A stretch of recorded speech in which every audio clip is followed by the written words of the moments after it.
single car stay out.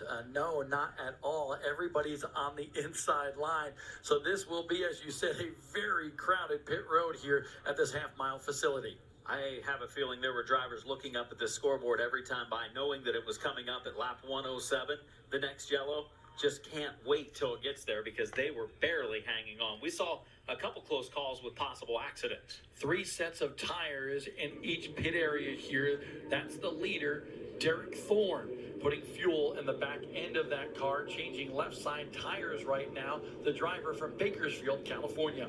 And for that group, he was fast. He led most of the laps over the first 112, but at the same time, when he would catch a slower car, he didn't know. He didn't want to go to the outside. The car got extremely free in the outside lane. So Derek Thorne and the team, if they make any adjustments, they have to be very careful. Caden Honeycutt right there in the number 2. Just behind him, they go to the right side right away on Caden Honeycutt's machine, the 91 of Ty Majeski. Just beyond that, Cole Butcher in the red 53. Crowded pit area down there with a lot of activity. Ty Majeski and the team going underneath the hood to make some changes to the left front suspension, trying to make it handle just a little bit better for him. He showed some signs with maybe 50 laps in or 40 laps in that he was going to be strong, but it faded over the last half of that 112 lap run. Bubba Pollard is out of the race. Let's get a report from our Joe's Racing Products pit reporter, Alan Dietz.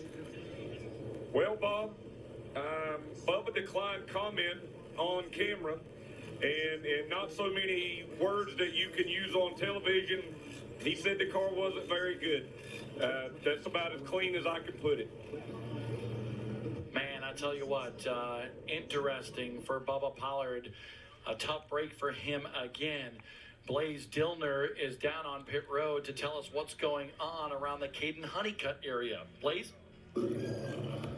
Guys, the number 43 of Derek Thorne's crew, very happy with how the car is handling 112 laps race into this race. They said they're just going to throw a set of 4 tires on it. Now for the 2 of Caden Honeycutt, a different story. Crew Chief Bonsus told me around lap 80, the car started to get tight. So he's going to work on freeing them up, going to do a slight track bar adjustment, a shock adjustment, and a few other things to get the number 2 Donnie Wilson Motorsports ride back on track. So when we talk about these cars sliding all over the racetrack, what happens when the car tightens up a lot? Sometimes you have so much wheel in it coming off the corner, when it finally bites, kind of breaks loose, that rear end. And I think that's what we were seeing out of Caden Honeycutt. Well, we saw Honeycutt, and I mentioned it earlier, how he was taking that wide sweeping arc into the turn, and I thought, well, maybe he's tight. And he's one of the rare drivers, I think, that is a little bit tight at this stage of the race. So Caden Honeycutt in the 2. Remember, he's not losing spots here because this is a controlled caution. You get your spot back. You have 3 laps to complete all your changes, and then you're put back in the order in which you entered pit road. And this has been the way it has been for the last couple of years at the Snowball Derby and big races for super late model competition across the United States, and I think it's worked out pretty well. So before we go back green, let's have a quick break here on Speed 50.